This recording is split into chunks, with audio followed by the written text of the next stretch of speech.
Hello, friends. It's General Clan Third of episode 148 of Shadow and Flame of Magic, the podcast. And today we're going to review King in Black Marauders, as well as X-Men Volume 7, Issue 6. But let's start with Marauders as we end our Venom Month.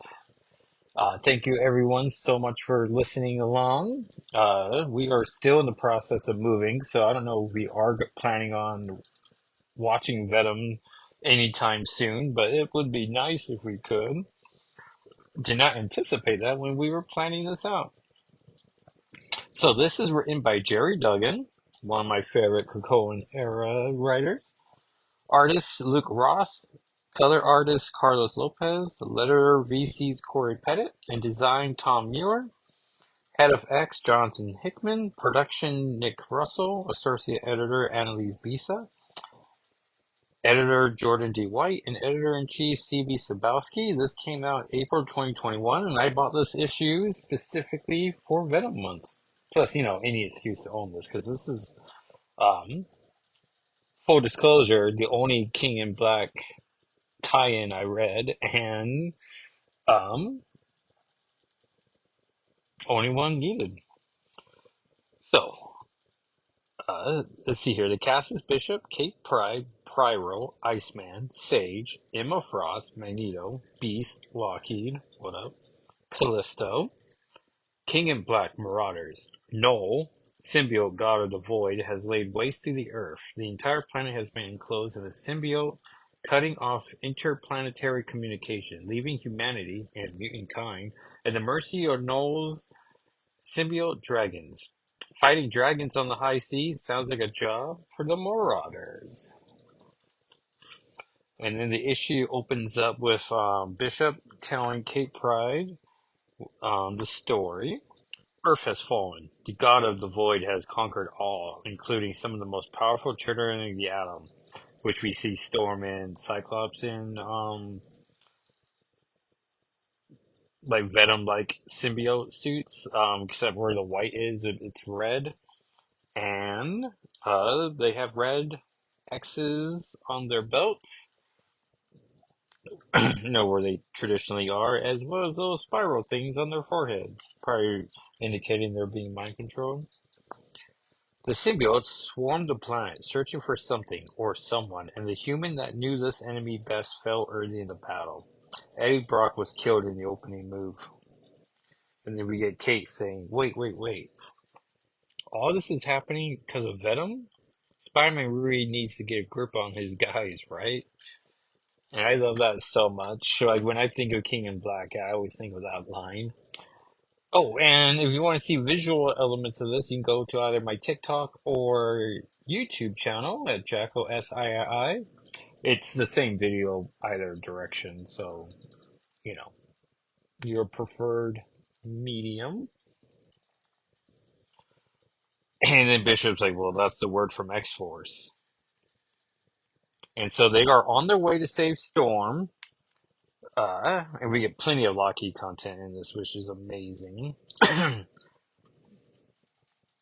But they get a distress call, and so they're going to go do that instead.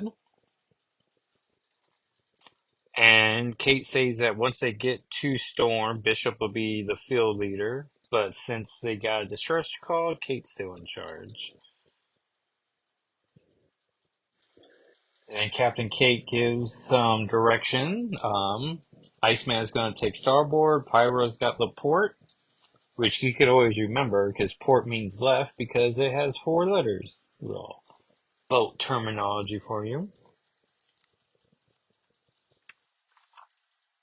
There's an ad here for the official Marvel podcast with Method Man, where we join the actor and rapper Method Man as he talks with some of his favorite people about life, fandom, and their favorite Marvel comics on Sirius XM.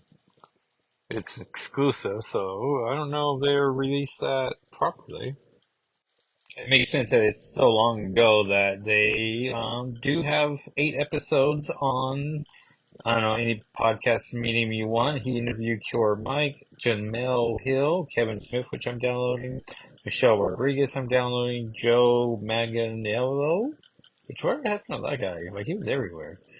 I'm also downloading that one. Chris Gethard, Jean Grey, Grae, DMC, which I'm downloading, and then there's a trailer, but I don't think I need that. So pretty fun. So we get some fun sequences where Pyro's killing some Venom dragons. Bishop has his back, and you just tell like the Marauders. I mean, my favorite title, the Krakoan era, up there with like Uncanny Spider-Man. And so she talks to the captain of the boat they're rescuing, and he just claims that it's just olive oil, and so they can just let the boat sink. But then we get to this SOS, which of course is three short bursts, three long bursts, and then three short bursts again. And Bishop's gonna investigate it. Um, Deadpool Nerdy 30 number one's coming out. There's some invitees. And then Bishop comes across the victims of human trafficking.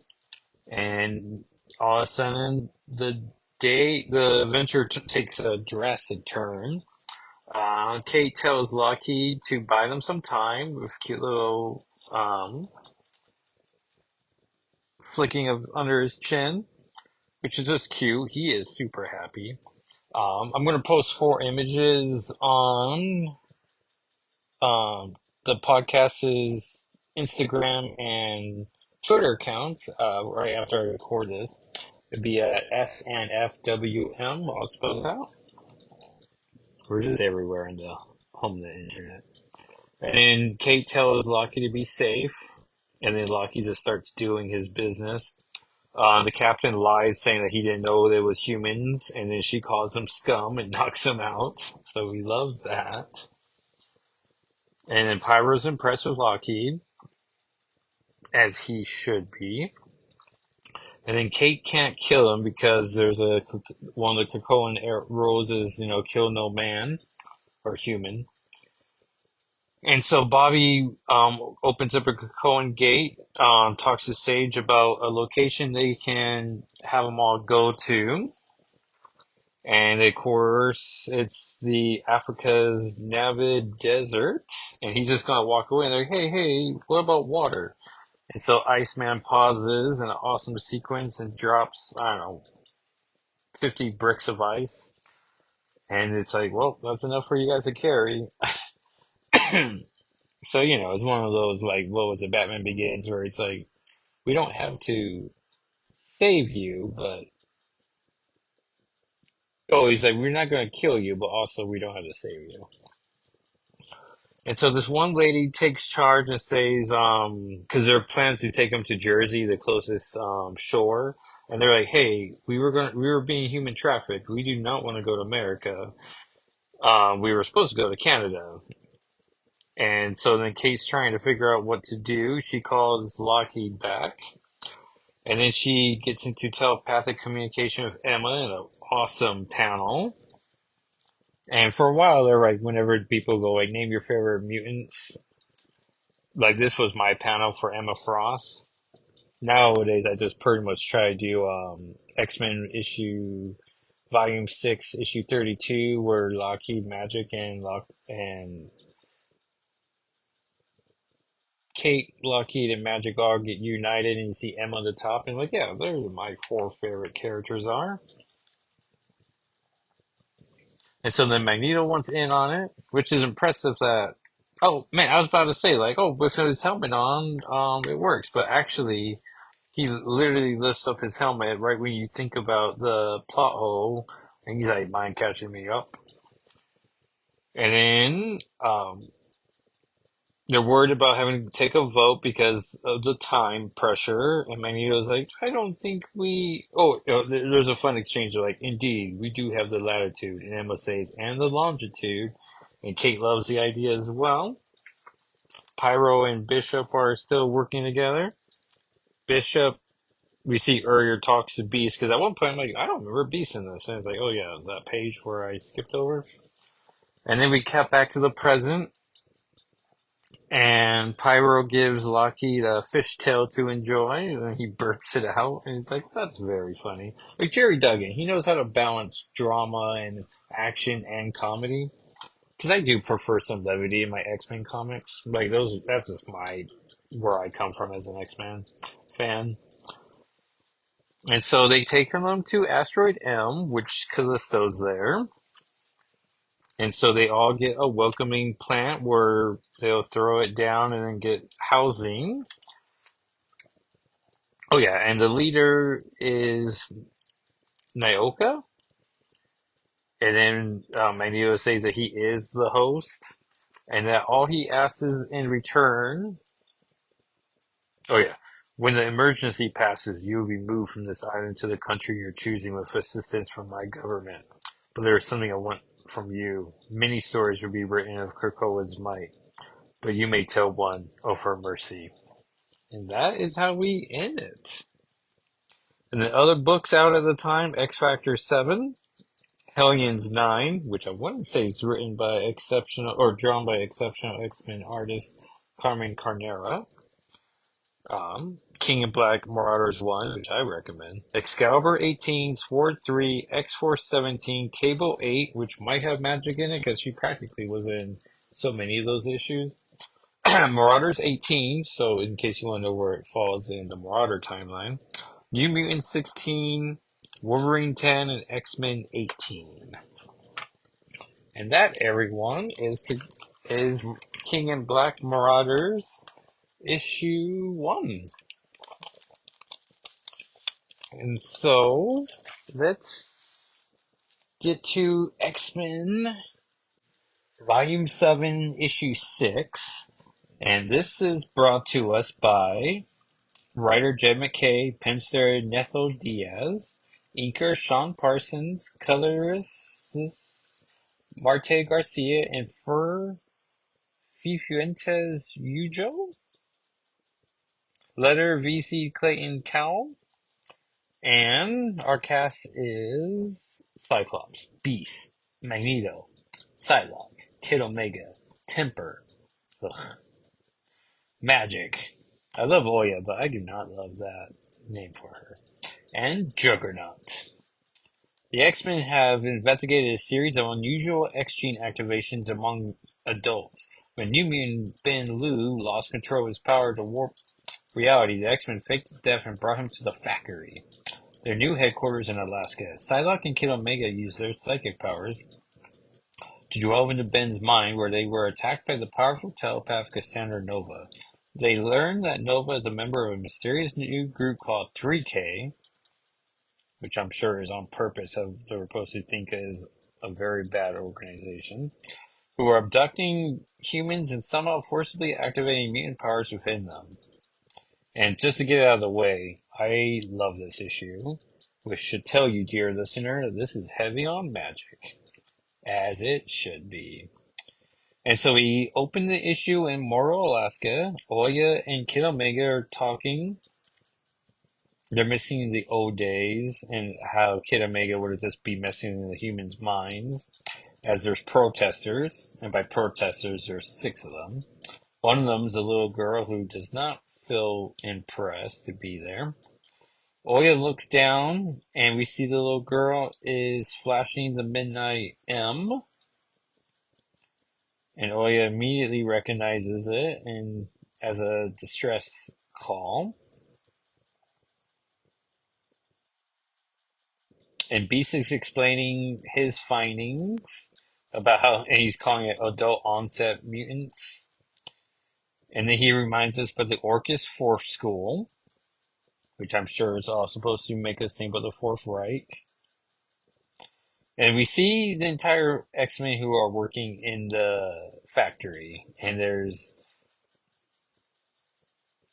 Glob Herman, Oya, Magneto, Kid Omega, Cyclops, Zorn, Psylocke, Magic, sitting next to each other, and Juggernaut. And Beast is trying to explain the science of it all. And Magic's like, next sample that I collect from them is going to be a head, McCoy. And Juggernaut thinks that's funny. And Beast has to recognize, admit to everyone that he's still trying to catch up to modern science, which I imagine is probably the best way to do it, is like learn about modern science as he needs to learn about it. But I'm calling it now that Beast is going to want to take a shortcut, and then we're just going to be right back to Dark Beast essentially.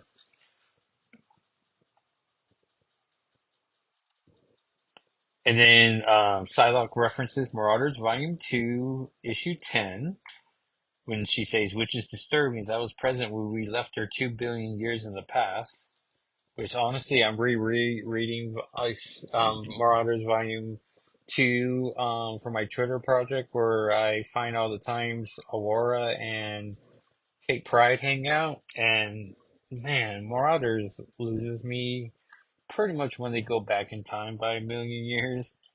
And I'd forgotten that no Cassandra Nova was left in the past, which seems irresponsible. Like, why don't she just be stronger than ever?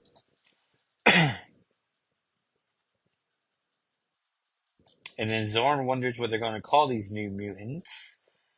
Homo sapiens superior nova.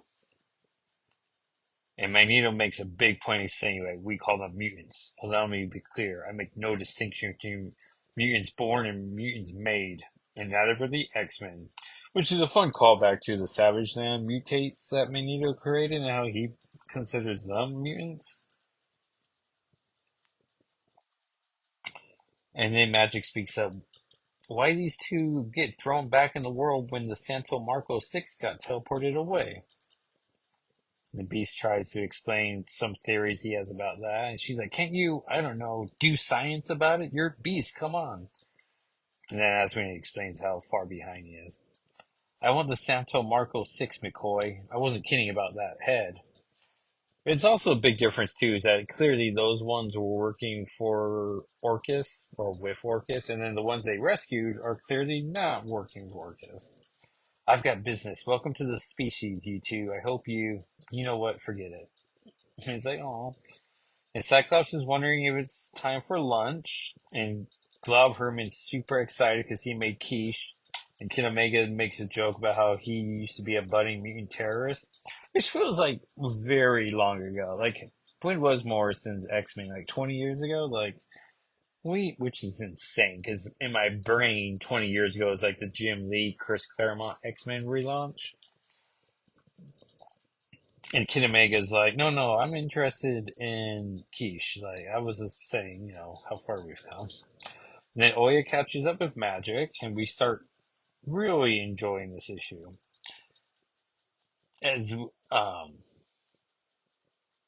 and she's like, Ilyana, Oya, what do you want? Because I am not interested in quiche. Of course not. Not when you just got a new chess move. Oh yeah, Magic got a text. How do you? What do you want, Heidi? And I really should be calling her Heidi. Like Oya was her old code name. One has nothing to do with it. I need your help. One of the protesters' kids, a mutant? She made the hand signal, the midnight bark, which well, obviously I thought it was called Mark, because, the alliteration. And this issue's title is Bark, so it's like, alright. What are you doing? Ha! Don't know everything, do you? You think that once we had potential hostiles setting up outside the factory gates, Cyclops wouldn't have detailed files on each of them? He had Psylocke on it within minutes. Okay, Piper Cobb, daughter of Rose Ellen Cobb. Single mother, this is your show, what now? We get her. You can teleport. Putting aside how little I like being viewed as a bus, have you thought about how likely it is that this is a trap? Which I sort of love how Magic from Midnight Suns also was super resentful of this being turned into a Magic school bus. A trap? You don't think these clowns can overpower us? Not that kind of trap. The kind of trap where it looks like meats and creeps are coming to abduct a minor. Ah, then our Cold War with one turns into a hot one with every government agency with a gun to spare looking to get their Waco on. Which even Waco feels like a very dated reference, but thankfully we don't have too many references of Americans versus soldiers. Which, I mean, say what you will about gun rights and, the hot debate about automatic weapons, but even that example, you really can't, like, you can only prolong the military, but it's the military. Like, you're gonna shut you down. But, at least you're armed. It makes you that sense of security. But we deserve it. So, for being so stupid. And Heidi says, you're a lot smarter than you let on. Shh! If word got out, they'll make me take more responsibility around here. And Magic just looks delighted and like being able to silence Heidi. No, as I am merely a beautiful, charming bus. I'm sorry, okay? The decision is yours, Heidi. Do we go, or do we forget all of this?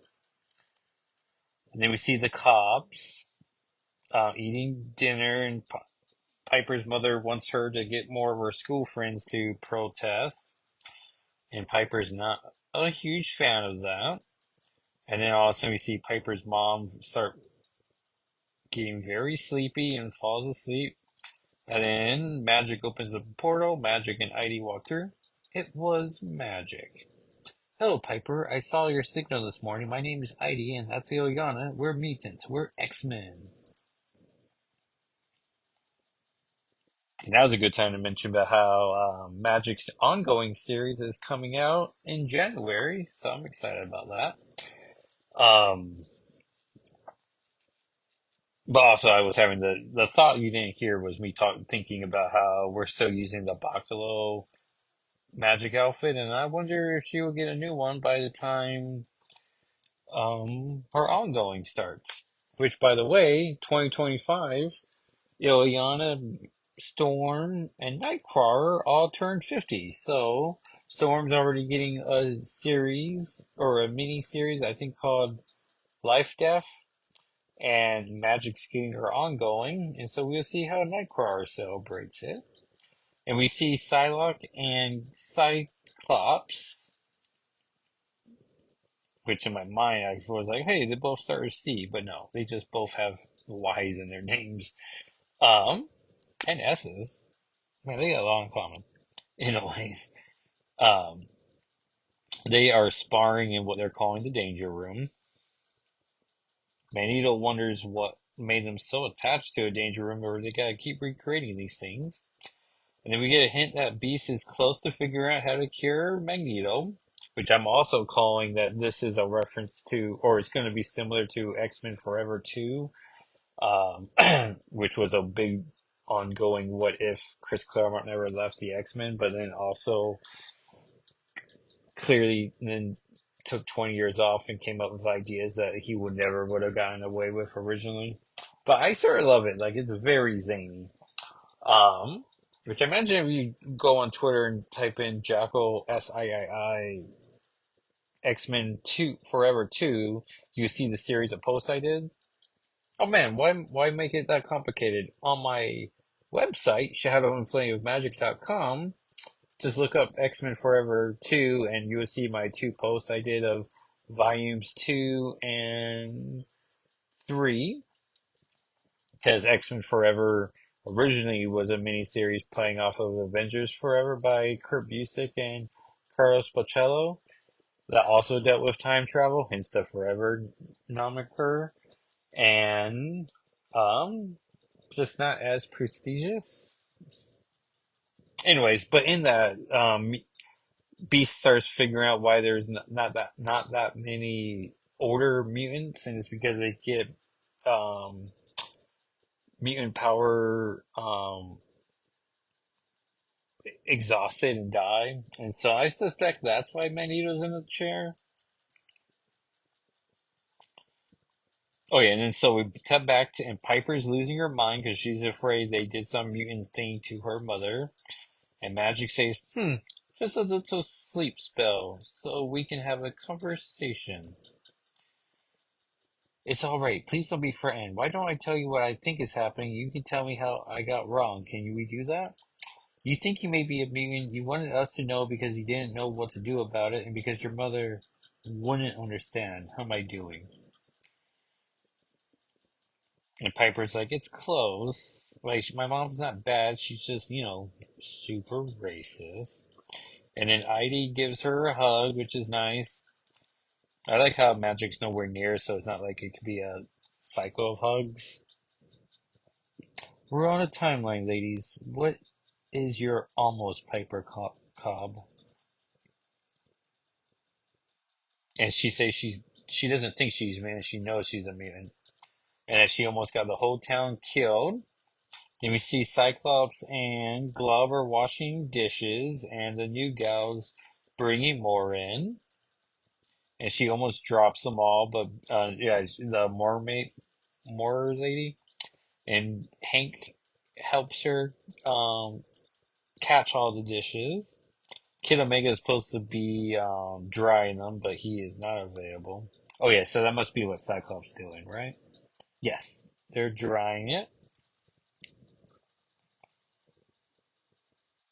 and then Magic comes in the room with Heidi and Piper. You should know. Oh yeah, and Glob's talking about how the new gal needs to learn. Oh yeah, Jennifer, and how she needs to pick her mutant name. And he's saying, "You better get on it. It's tough to think of a cool one." And then Magic cuts in with, "You should know, Glob," and it's like, "Oh, Glob Herman's a pretty cool name."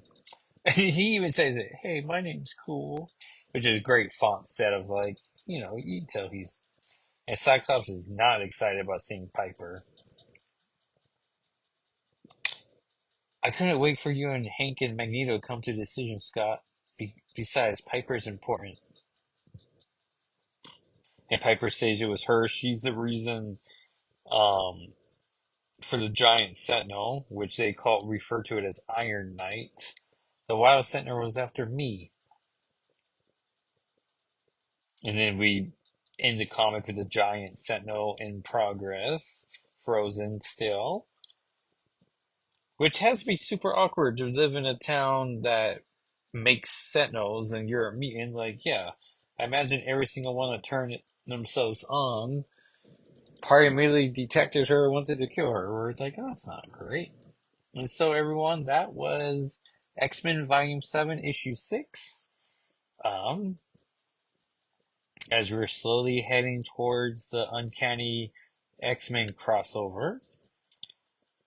But not yet, because next issue we learn more about the Sentinel and Iron Knight, and that's Knight like Two Knight, as opposed to Dark Knight. So let's see what other comics came out last Wednesday. Oh yeah, Avengers 19, where Storm is officially on the team. She replaced Thor, so she gets the God title. And Doctor Doom shows up, and I realized in this issue, like, on our way to Avengers Doomsday, we're going to just get a lot of Doom content for the next 2 years, and I'm just not on board the Doom train yet, even though I'm playing Fortnite like crazy. Thankfully, I already got my gold Emma Frost, so I feel like the season can end tomorrow, we'd be fine. Um, But I am like 8 levels away from level 200 and just getting all the skins. So I'm like, well, I might as well keep trying. Plus, Fort Nightmares is happening. And so I am trying to do those quests to get those last challenges, rewards. So I don't know. I should get there. And Doom, of course, is a villain. And then it took until tonight when I realized they never did a storyline where Emma switched sides, but maybe she will during the live event, which we'll be moving. Our landlords are being nice enough to let us slow move in early, and so um, I'm going to be missing that because we're going to be moving. But maybe Walker D. Worrell will be at the first place and can do the live event while we're going back and forth between the two locations. But we'll just have to see. Which I guess that's a Saturday then, huh? Yeah, so we'll just see what happens.